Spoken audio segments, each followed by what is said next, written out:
My name is Cassie. I work in the Center for Student Success. I'm glad that you all have decided to come today out to the first ever symposium.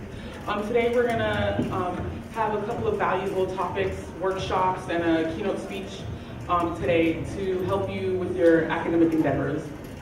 So the first thing is Dr. Patrick Williams will come up and he'll do a welcome, and then Kensia will do the icebreaker, and then Dr. Stewart from Montgomery College will come up and he will proceed with his presentation.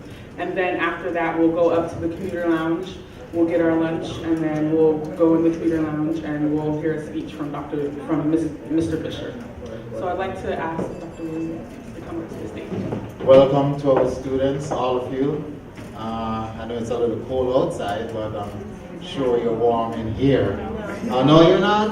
Oh my. So we need to do something about that. It's always a joy and a pleasure to welcome our first generation students. You know, there's this talk about education being expensive, but the cost, can you imagine what the cost is of not having an education?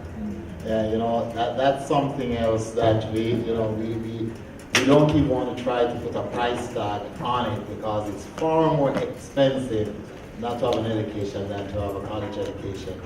And so to all of you, we lift our hats to you this morning. We're glad you have made that bold step to be in college, to at least be a model to those who are looking up to you, probably in the community, in the family, who wonder what it's like to be in college. When they see you, they can really follow in your footsteps. I really want to welcome you this morning on behalf of our provost, Dr. Cherokee Sumsu, who could not make it this morning, and on behalf of the deans and the chairs, the faculty. Welcome to this occasion. Welcome to our colleagues from our sister institutions such as Montgomery College and our supporters from the community and business community. Welcome to all of you. We look forward to engaging you this morning in some discussion that will help further your journey, your academic journey here. And we're quite honored to have with us the provost of Montgomery College as our speaker. Dr. Brad Stewart is here with us this morning, and I ask that you join me in welcoming Dr. Stewart, the provost of Montgomery College, our sister college right on the bottom. He's here with us to share with you his experience and what it means to be successful. So what I've been curious about since I sat down is how many of you went to MC for a while?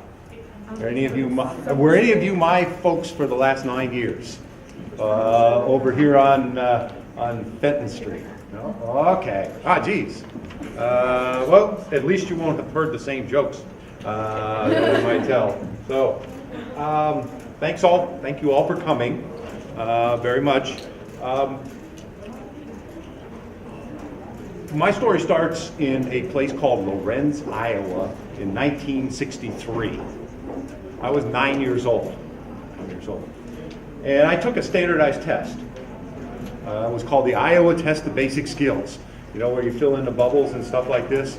And something strange happened. I got a really high score. I don't know if I got lucky. I know that I didn't cheat because there was nobody to cheat off of.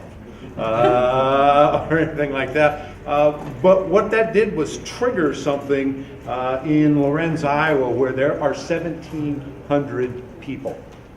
That's it. But what happened is I got a letter when the test scores came back from the principal saying, bring your parents to school at this time next week at night. And I'm going, oh, geez, what did I do now? They took my parents and I into the guidance counselor's office, and the principal and the guidance counselor were there, and they made a judgment when I was 9 years old, right in front of my parents, without asking me, that you can go to college, your college material. And then they gave my parents a list of things they needed to do. Now, remember, 1963 was a long time ago, so I wasn't lucky. Today, you might get an iPad if this would have happened to you, or a computer or something like that. I got an encyclopedia. And, you know, there were some cool pictures in there, and my parents couldn't afford to buy it all at one time, so they bought one volume at a time, because my dad worked in a warehouse and my mom was a maid. And so I never thought about college or anything like that. The only thing I knew about college was college athletics. And I thought that that was pretty cool. And so I stayed on that track. I went to college right out of high school. I went to a place called William Penn College that's not too different than WAU. There were about 1,000 students there. And instead of Adventists running around, there were Quakers. Which I didn't really understand because I'm a Lutheran. But it was a great school. It was very small, and I kept running into faculty members who were concerned about my future. I thought they were snoopy. What are you going to do when you graduate? What are you going to do when you graduate? And I remember my criminology professor, who was very curious about my future. And I told him, well, I'm going to go to law school, because I thought that was a good way to make money. And instead, he filled out for me applications for graduate school, because I didn't do them.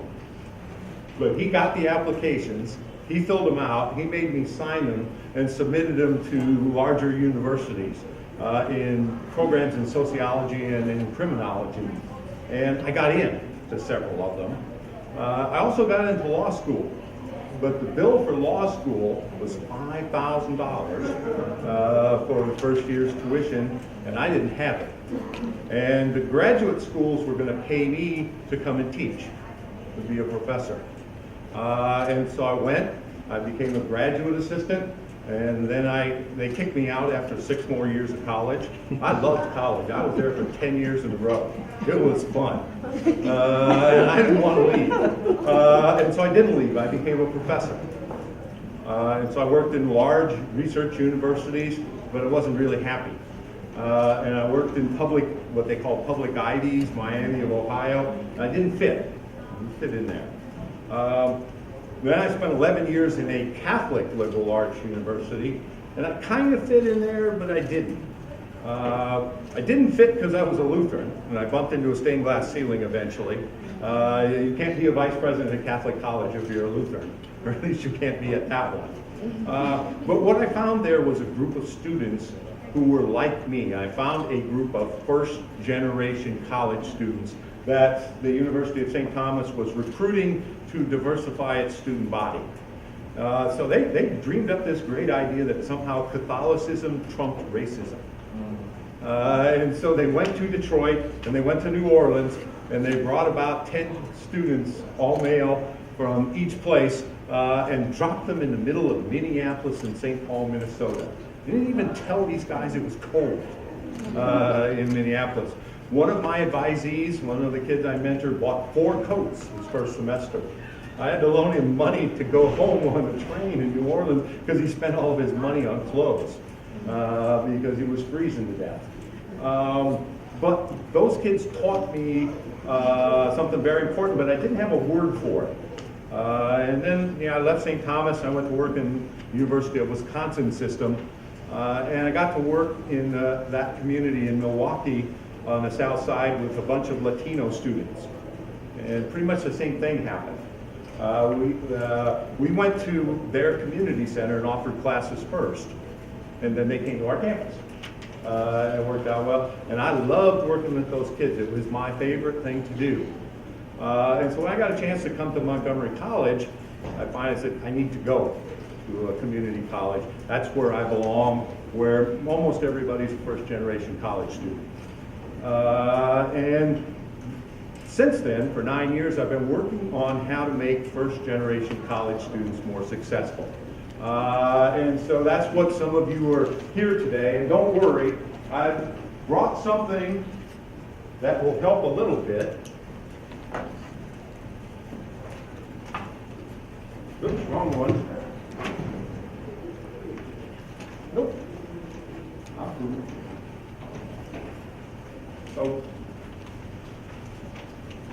So I've been searching for a way to think about what happens to first-generation college students when they come to college. And I sort of started thinking about not what they need, but what would help them be successful. And so if you come to Montgomery College and you come to new student orientation, the first person you see at new student orientation is me. And you can take as many of these as you want and give them to your friends or whatever. But what I did was try to distill all of my experience in higher education down into Dr. Stewart's 6 rules for academic success. Don't worry, we're not going to go through them.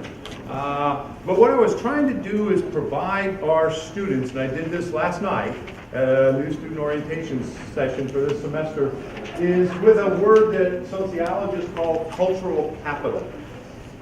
See, in our society, some groups know how to go to college. It's inbred inside the family somehow. It's embedded, not inbred, embedded inside the family structure somehow. Many people, generations of those families have gone to college. So they know what financial aid is right out of the box. I had no clue until I was a junior in high school and they said you got to fill out a FAFSA form. They didn't even call it that back then. And then I remember this interesting little moment when my parents had to turn over their income taxes to decide whether I should get any financial aid.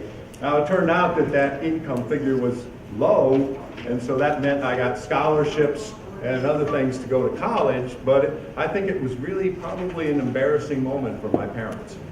So the first time I sort of realized that, hey, we're not middle class, you know, we're kind of upper, lower class, working class, whatever. And it's the first time I was sort of embarrassed about my dad through college. And I didn't feel good. I imagine some of you feel the same way. So cultural capital is a big general term for knowledge about how to navigate the institutions in a society. So cultural capital is just a term for the information and the knowledge and the skills and the abilities you need to navigate institutions in society like education. Some people get to take that for granted. Those of us who are first generation college students, meh. And you know what? It's embarrassing to ask. So what we've been sort of trying to do at Montgomery College for 9 years is to address that sort of notion. One thing we've been talking about are coaches and mentors. That's what saved me. And it took, you know, that guidance counselor when I was 9 years old changed my life. He set me on a track, and you know, and it's great growing up in a small town, or sometimes not so great because they put labels on you right away. And so I was, you know, kid from the wrong side of the tracks. He's trouble. The other people didn't want their kids to play with me and my brother because who knows what kind of trouble we get into. And all of a sudden, that test score changed everything. And the teachers saw me differently. And so, you know, there's got to be some way to get almost all first generation college students, the ones people who want to go to college, the coaches and the mentors. I had my high school football coach was literally my college coach as well, because I went to the same college he did. And he started setting it up for me when I was a sophomore. And he drove me across the state of Iowa to that college for a college visit when I was a junior in high school. And I already told you about Professor Simmons, who filled out my graduate school applications for me. So that's sort of the key, is that you've got to find people, coaches and mentors, to transmit that cultural capital. That make sense? So who have been some of your coaches, besides President Smith? Who else is a coach? Because you clap for him, and that makes me think that he's a coach with students, and some of the other administrators here. I know she's a coach, because I met her down in George Washington University, and she started telling me about what she does with you guys as a coach. Who else? Who got you here?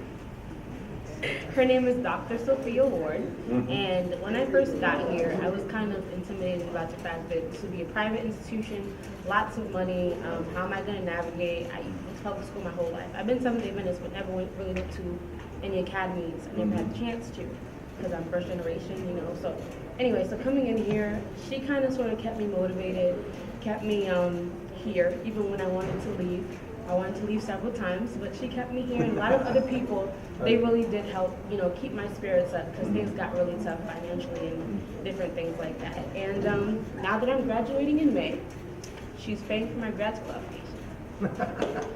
So, She filled them out for you? no, she doesn't do that. She's about the whole self-efficacy thing, but she's really been, you know, my mentor. Did you talk to her sometime during the first semester when in my college? I had a bad couple of days where I thought everybody else was smarter than me, because I got a D on my first test in biology. I never gotten a D in my life. And you know, I was sitting in that biology class. I knew I wasn't getting it, and stuff like this. But you know, and so you know, I went to Professor Simmons and go, you know, I got a D. He was my advisor. I got a D in biology. I guess you won't be seeing me next semester. And so he said, don't worry about that. Everybody gets a D on the first test. That's just Professor Stoltzfus being a jerk. And managed to convince me that wasn't a problem. And I managed to squeak out of there with a B at the end of the semester. Who's next?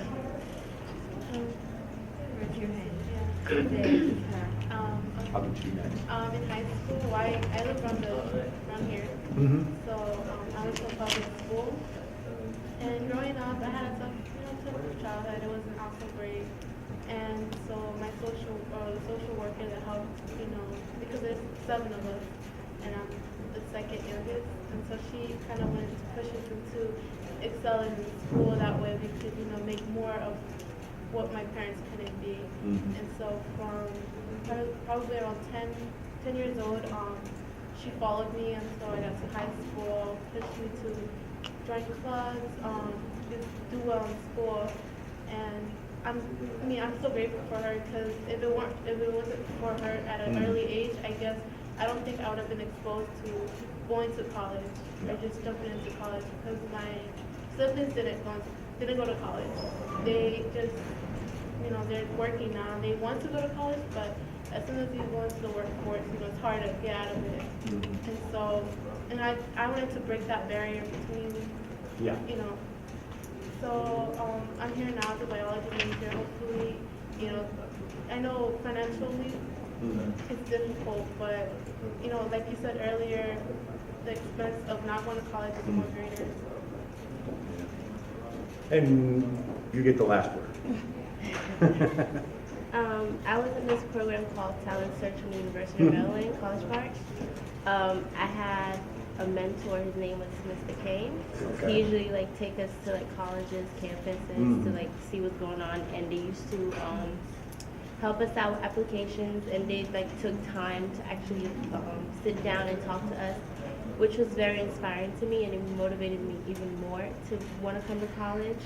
And the fact that my parents didn't finish college, I didn't want, that to continue. I wanted to break that cycle, so that's all that motivated me.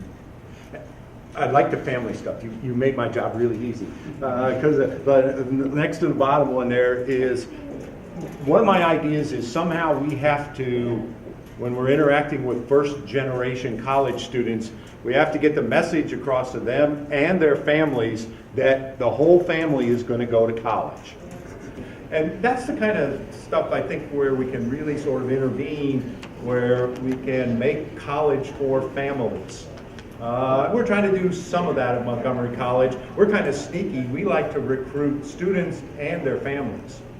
So when families show up on a college tour, we talk to them about maybe you would like to take an art class while your son or daughter is here. And when I was teaching in Minnesota, I sort of had, this is where I got the idea. A student was in the class, and then they had this parents program where if there was room in the class, the parents could take the class for a small fee. And so there were 2 adults in the back of the room. And they came up after class to register, and they had an odd last name. And I remember reading the odd last name off when I did the roll for that kid. And so his mom and dad got a basically free college education by paying for his. And I didn't let them in until I talked to him.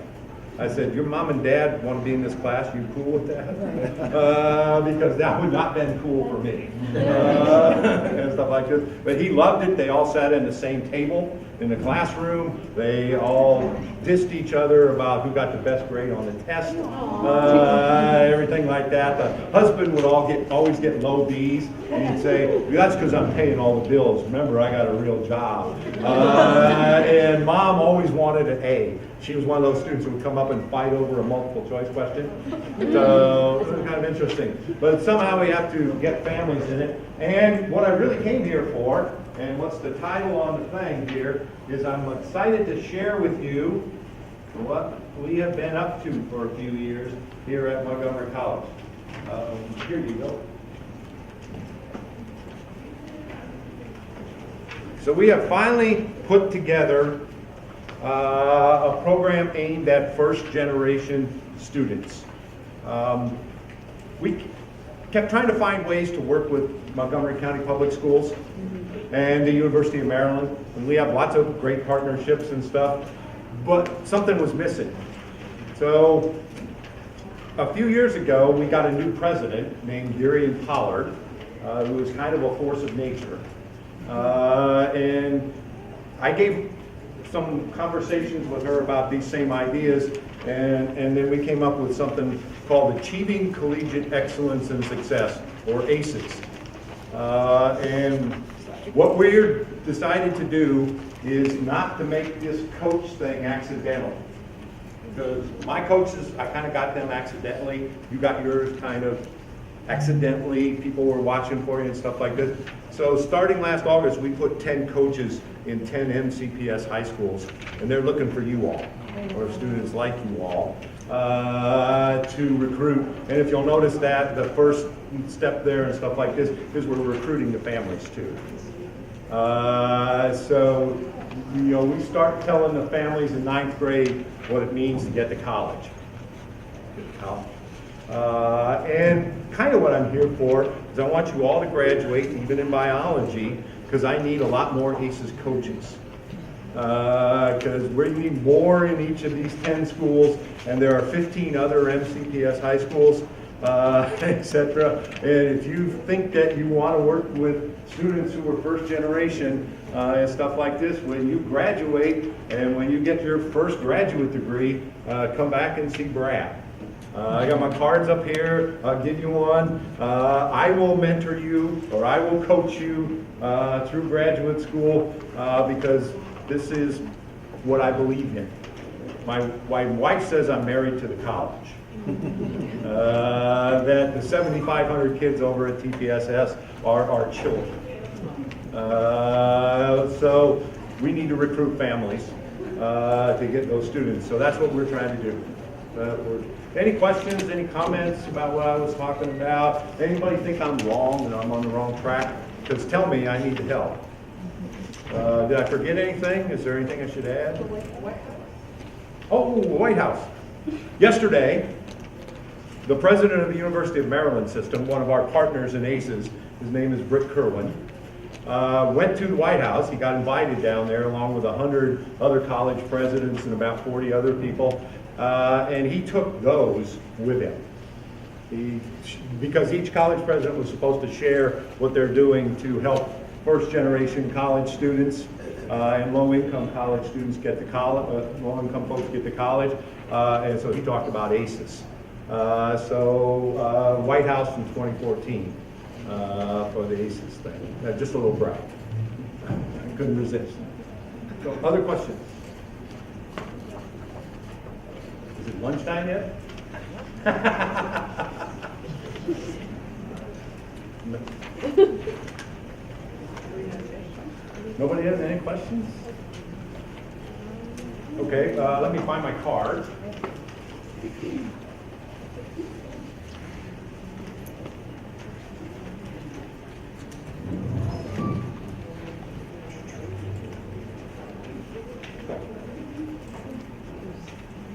And so several of you were great about talking in public in front of other people and a guy in a suit, but I can understand that's intimidating. So if you got something that you think I should know and you want to email it to me, please do so. So Cassie's sitting there going, geez, this is not exactly what I signed up for. With him, just teasing you, and stuff like that. But I'm going to hand the program back over to you. All of you got a card? Yes. Email me. We'll talk. Thanks very much for inviting me. You guys made my day. Wish I didn't have to go back to work.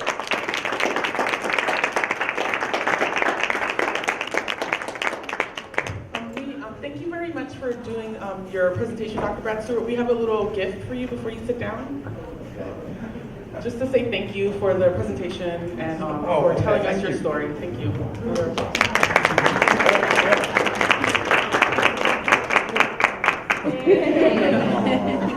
Thank you. You're welcome. So at this time, we'll transition up to the commuter lounge. Those who don't have a meal plan, just give the cashier your red ticket and you'll write your name down and then you'll get your food and go to the commuter lounge.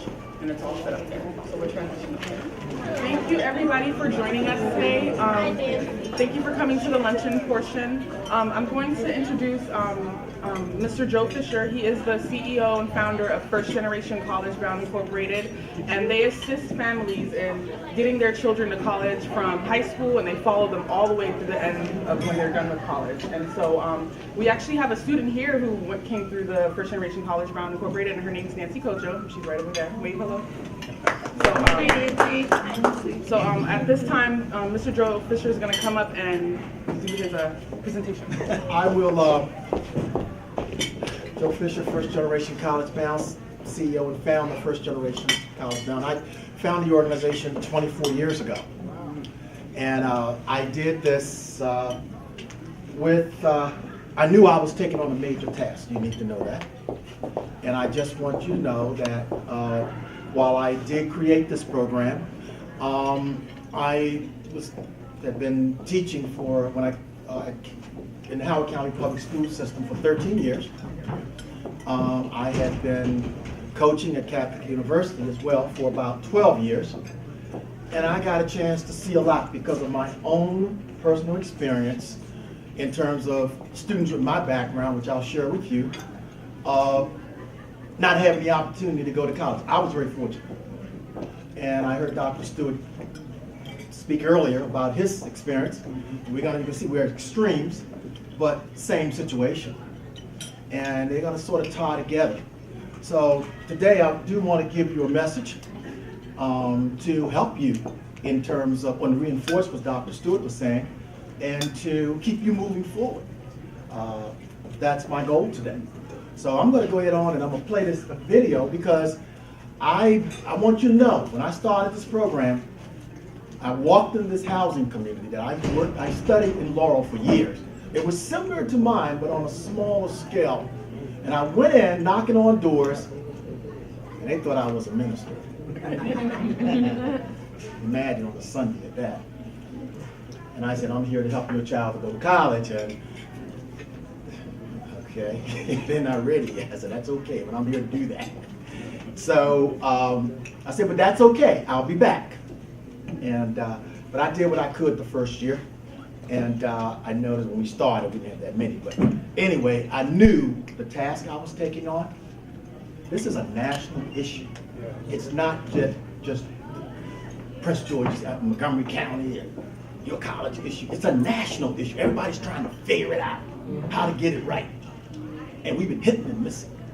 So I decided to make a 20-year commitment because of something I read in high school. You do not, when a new medicine comes on the market, how long does it take before they truly know the results? How many years? 10 to 15 years. Well, I was told when I read 20.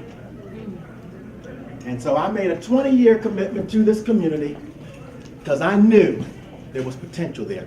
My theme now, when I go out to talk, I've made a commitment. But I'm going to talk about a winning attitude for education. That's powerful stuff. Ain't easy to get it though. It's not easy to get it, whether it's formal or whether it's informal. And I say that because of my parents. So the question, as I go through everything today concerning a winning attitude for education, you're going to need that winning attitude for education to climb the mountains. Because you have goals that you want to achieve.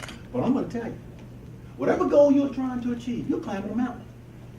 Because you're not happy yet. There's something that you got to go through to get there. And you've already climbed some. You've gone to elementary school, middle school, high school. Now you're here.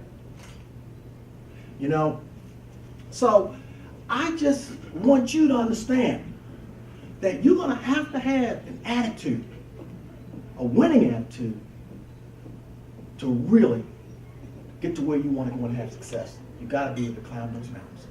And I want to talk to you about what you need to make that happen. Before I do that, though, let me make something very clear to you. You're first generation. You have something special. I'm a first generation. You have something special. That's why I'm so committed. There was a first generation teacher that helped me to recognize that I was good in math. And I didn't realize that until I got in 11th grade and I took algebra and passed it. I aced it because my friends told me algebra was hard, so I never took it. I got on the business track. And I took it, because I became an outstanding athlete. I became an outstanding athlete in Washington, D.C. I won the mile, I won the 2 mile. That wasn't easy because my coach told me, you want to be a distance runner, you got to get up 5 o'clock in the morning, you got to run. He told me that for 2 years, I didn't do it. I'm glad I changed. And there was a reason why I didn't want to make the commitment. However, I want to make something clear. My mother, 6th grade education. Father, 10th grade education.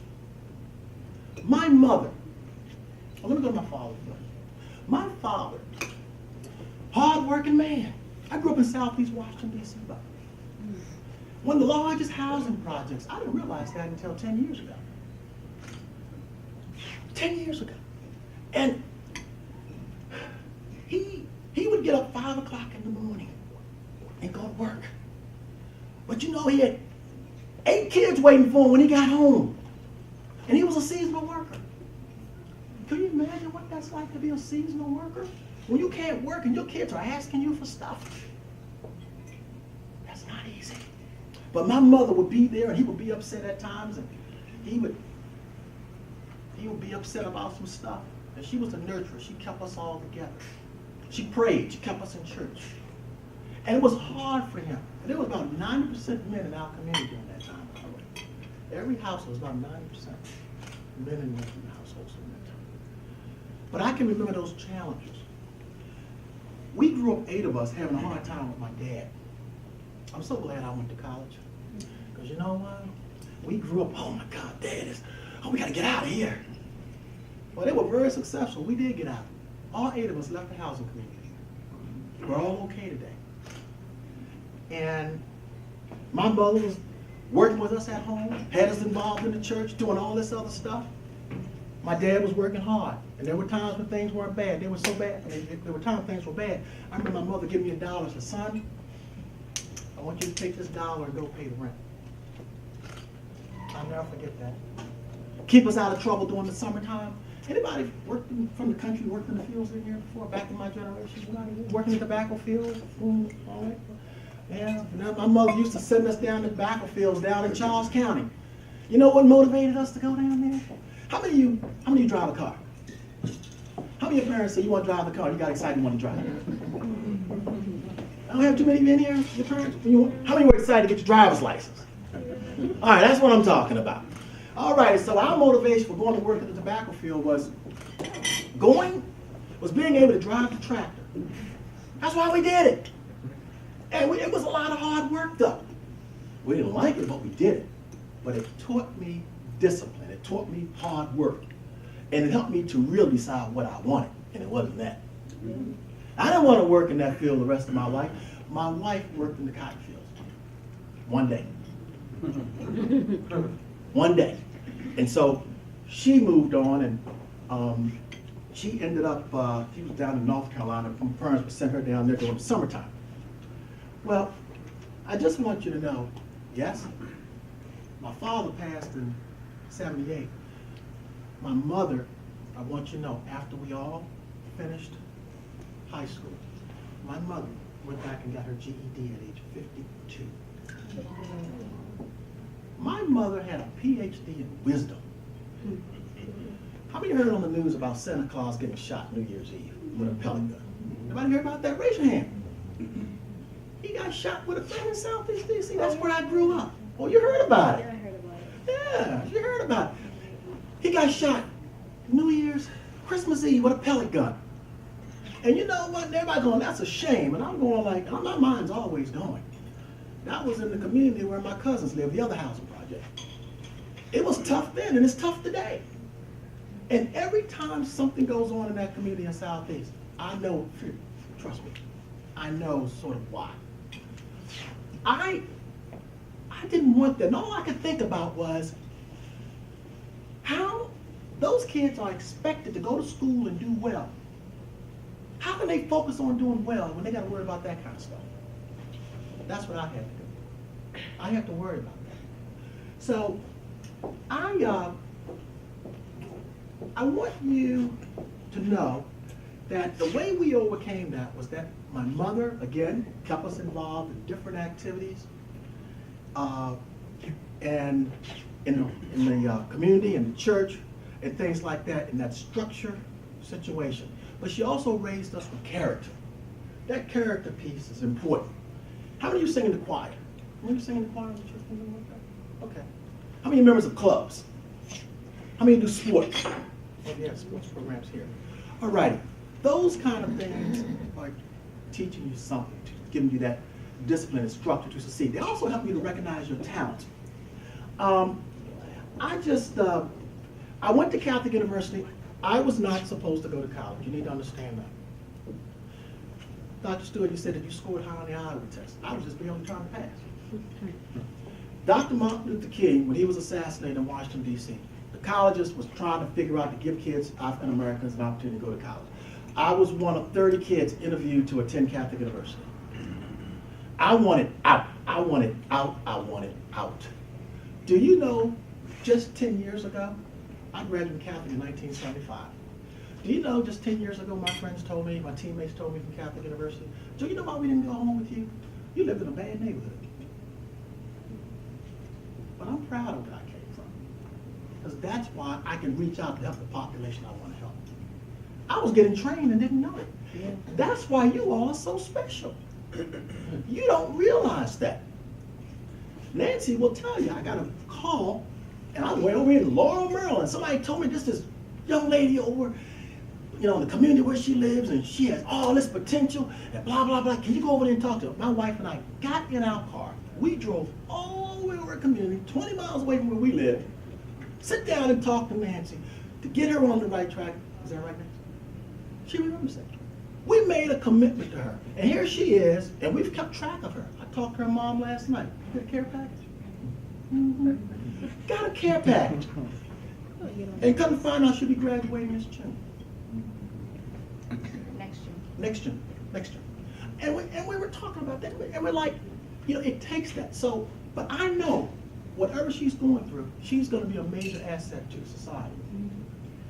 I understand, and I also want to mention this. By the way, I did a two-year, I just retired from Howard County Public School on 2/12 35 years of teaching 8th graders. That's what everybody said. They do this now. I say, I didn't have cross. You know, they give it to me, y'all. I retired. I was supposed to do 30, but I did 35. Like I told you, we're just not right. I loved it. I walked out smiling. And I chose that particular school because I did an internship from the federal government called Teacher Corps. And it trained us to go in to work in urban situations with needy kids. And it just so happened, where I was teaching at that school, there were 3 areas that I was trained, 3 schools I was trained to work by, that nobody else, 3 communities. And I was the specialist. I was the one from that school that would do that. So I was very happy in terms of what I did. I didn't realize that I was happy doing what I was doing because people said, how do you do that? Why? I wouldn't do that if I were you. Well, I did it because it needed to be done. But the reason why I could do it, I did not realize it. Anybody here want to be a social worker? Yeah. Yeah.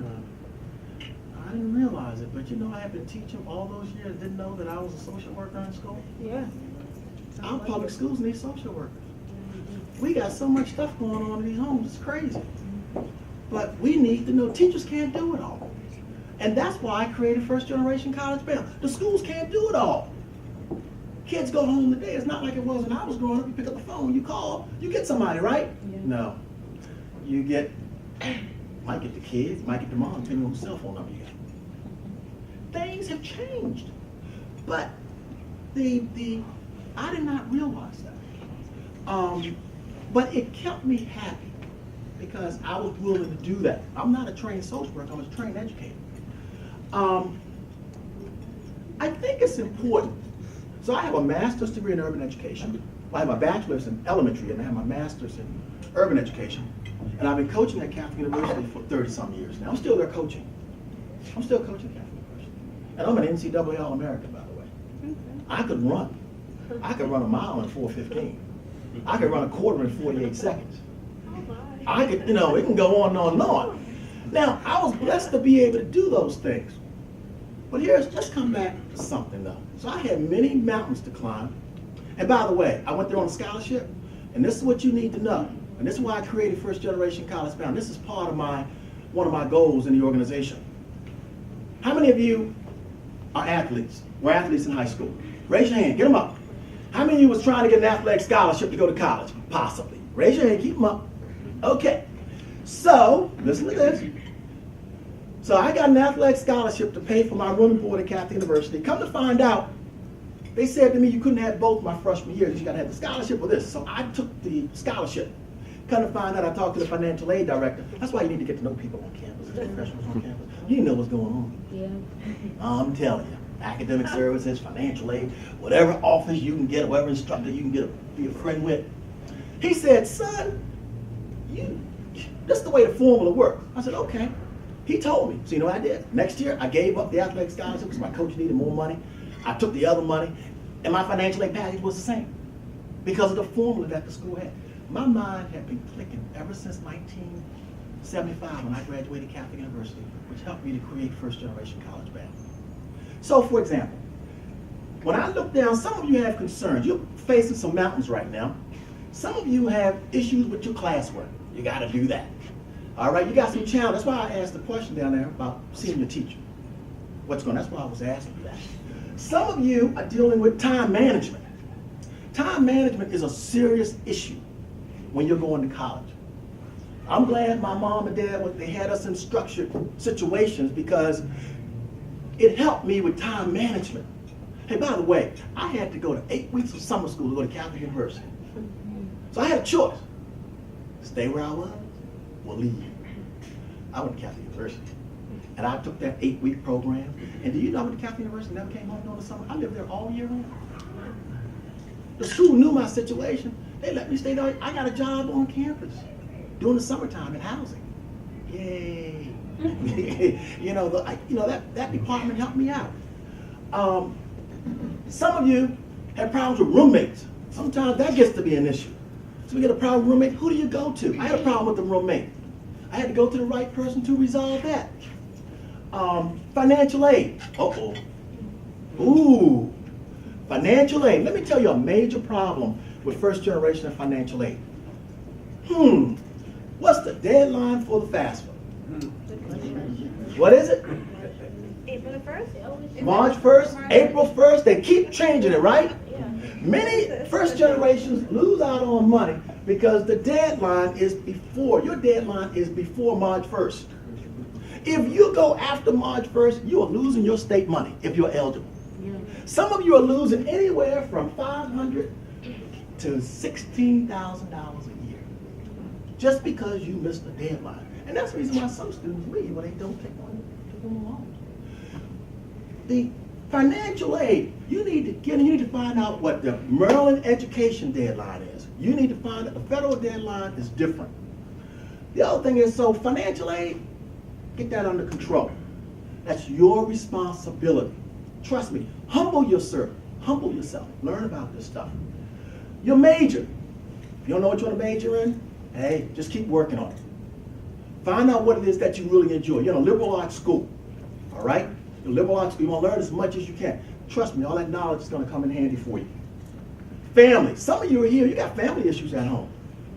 And I'm going to tell you, families can hold you back. Find somebody here at school you can talk to. Raise your hand. How many of you have an instructor or somebody on campus you can talk to? Raise your hand when you got a challenge.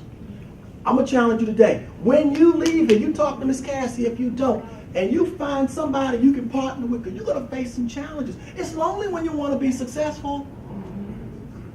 It's lonely. Stress. Some of you are stressed out because of academic and your social situation. Okay, you got to get that under control. Socially, there are people that's doing things that you know, just because you're in college doesn't mean that everybody's right. You got to be careful who you hang out with. So you got to keep that in mind. Get to know a faculty member. Matter of fact, I got some faculty members I enjoyed so much of giving me an opportunity to come to Catholic University. We're working on endowment in that person's name right now. We're going to make it happen because our lives are different. By the way, I'm married, been married 38 years, got 2 kids, 2 grandkids. I'm having my young ball right now. Grandkids are driving me crazy. We got one that is 3 and 1. And we understand it because we have an education to understand her. And as a result, we're enjoying every minute. And that's important. That's why you want to have this winning attitude for education, to move mountains. Employment after graduation. Uh-oh. How many worried about employment after graduation? Raise your hands.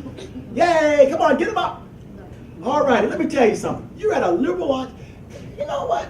You kind of seem like you're that quick fix generation. You want to get out there and make big bucks right away. It doesn't happen that way. You got to take your time. Sometimes you got to go through those tough times.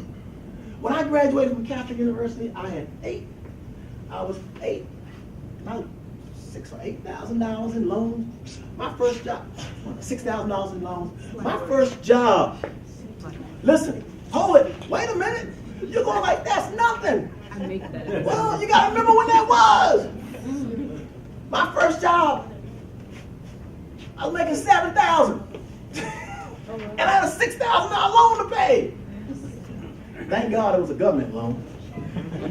So I ended up working, paid it off. But here's the thing I realized: it was a job. It was a job that was preparing me for a career, not a retail job. I get to go to work, I get to schedule my own time now, and I get to do a lot of stuff. Okay? Now, I want to say something to you on why education is important. I have 8 siblings. I got 2 kids, by the way. My daughter, by the way, my son, he has PDD. Anybody know what PDD is? PDD? Pervasive developmental disorder. That means you cannot read social clues. That means, how many of you like to party and have a good time? Oh, come on, this is college. How many of you like to party and have a good time? Come on, this is college, right? Yeah, I do. I still do. My track team will tell you that. Come on, coach, you want to go to my wedding? Oh, I go to weddings. I party when they get married. They know that. Hey, coach, you come to my wedding, right? Oh, yeah. I will start a party because I don't want to stand around. Well, my son is totally opposite. He does not do that kind of stuff. And it's not because he doesn't want to, but because it's what he has. I want to, on this, what I want you to understand, you don't want the quick fix when you're trying to achieve your goal. I wrote this down by John Maxwell. Mountains build character. And one of the things he said was, adversity is a crossroads that make a person choose one of two paths, character or compromise. Character or compromise. Every time you choose character, you become stronger. Even if choice brings negative consequences. You've heard the quote, what's popular is not always right, and what's right is not always popular. I've been there. I had to get up 5 a.m. in the morning and run by myself. That's why I became a champion. I know what it's like to be alone to get what you want. So does my wife. We have that in common. That's important. Character is more than just talk. It's what you actually practice. It's what you preach. You've heard that. That's important. Talent is a gift, but character is a choice. Use your character. I was talking to students today. They said they wanted to help us. Well, I hope you want to help others with integrity, because there are people here that want to help, and it's not about really helping others. It's about them. And that makes me think about Martin Luther King. Martin Luther King's birthday, right? Martin Luther King is why I really got the opportunity to go to school, and I think about him all the time. They were talking about a day on and a day off. I'm always on, because I'm out here helping people with integrity. If your job is truly want to get an education and help others, please do it with integrity, because if you don't, you're not going to sleep well at night. Character brings lasting success. As I said, you will sleep well at night if you do that. This sheet right here is something I go around with middle school students that we do now. I've got a pipeline of 8th graders that we're now mentoring, putting them on track attitude-wise to go to college, making sure they do the right things in school. We have to go around and track. We have the class of 2016, we have the class of 2017, and we're now looking at 18. Right now we have 120 we're keeping track of, and now we're getting ready to recruit 90 more that we have to make sure they finish high school and go to college. I just want you to understand that if you really want to be successful, look at that pyramid I gave you, some of the things we're already talked about, and I want you to think about this if you truly want to climb your mountain. Overcome your challenges. You've heard this from Dr. Stewart. It's been reinforced, some of the things that I said. This is something that you can truly put on your wall and say, hey, you want to admit your mistakes so that you can move forward. You got to forgive other people. You got to conquer the me disease. What you want to achieve, it can't be about you. It's really got to be about really helping others in terms of what you want to achieve. Avoid negative peers. That's one of the biggest things you got going. How many know what I'm talking about? Huh? How many know what I'm talking about? Yeah. You got to avoid those negative peers. Whatever challenges, but get those adults around you. You need to get the right people. Talk to Ms. Cassie. Talk to those other individuals. Actions. Set your goals. Okay? What's the next one after set your goals? What did I say after set your goals? What did it say? Share your goals with who? Parents. Teachers and supported peers. That's all right. You can do that. The next thing you want to do is make the what? Make the what? Commitment. Like I said, talk is cheap. He gave out a paper downstairs, 1 through 6. And some of you see it, but are you really going to make the commitment? The next thing is, and they said, do the what? Do the work. Next thing you want to do is be what? Next thing you want to do is seek what? That's a hard one. Because sometimes you don't want to feel like you're stupid. You know, by the way, Dr. Smith, you want to know this. One of the challenges is that in high school, many students don't think they can go to college because they share their SAT scores with other students, and they think they're not high enough. And they discount attitude. They discount attitude. If you got a B or better attitude, I can guarantee you're going to make it. You can be an A student, but if your attitude isn't right, you're going to have a problem. You're going to walk around arrogant. You think you're going to know it all, and you want to be, it's not going to happen. Somebody's going to see it. That's a character issue. So you've got to think about that. And maintain a positive winning attitude. That's not easy. Let me tell you something. I'm in a purpose-driven life right now. My purpose is to encourage and help people with integrity. That's what I do.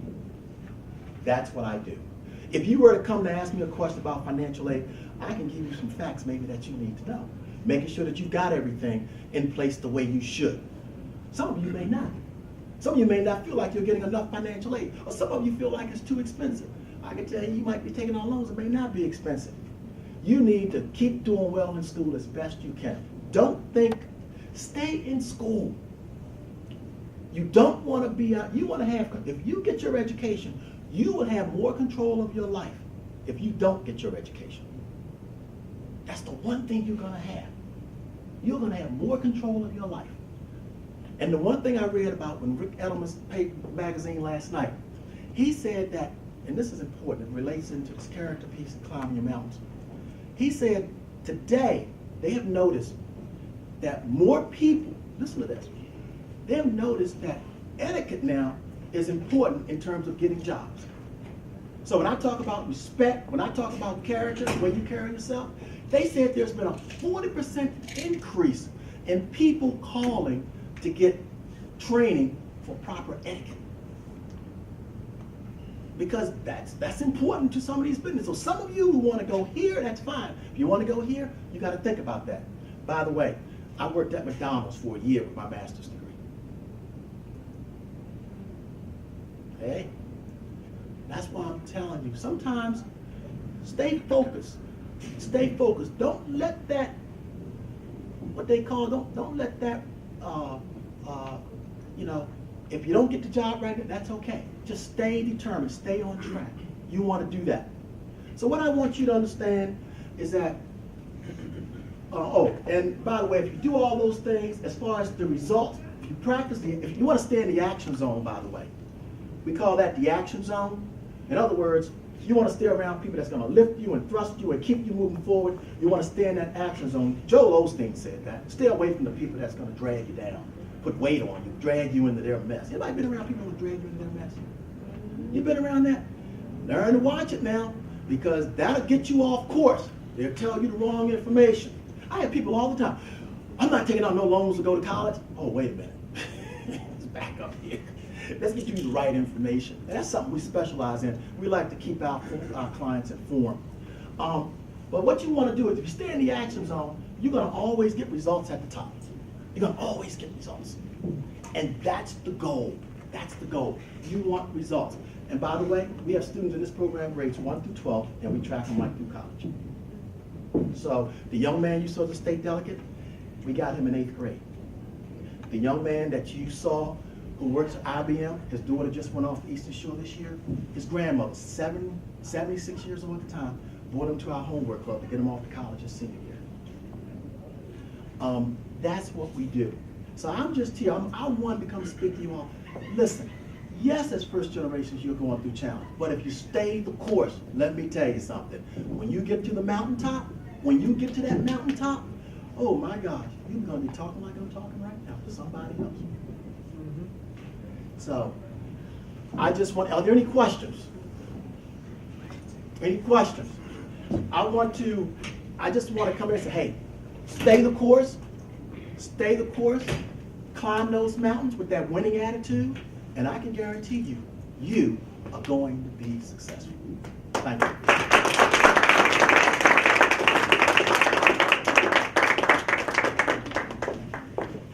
Thank you very much, Mr. Fisher. Thank you very much. Dr. Johnson's going to come up and give a closing remark.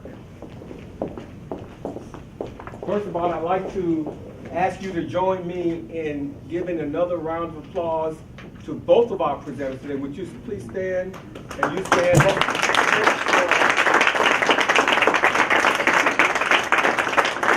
for wonderful words of wisdom that will help empower our students to be successful. And I hope that each of you received something from the symposium today that will carry you forward as you pursue your dream in higher education. We would be remiss if we didn't thank Cassie Edwards for doing a fantastic job in conceiving, orchestrating, and implementing this particular program. And it's the first that we've ever had.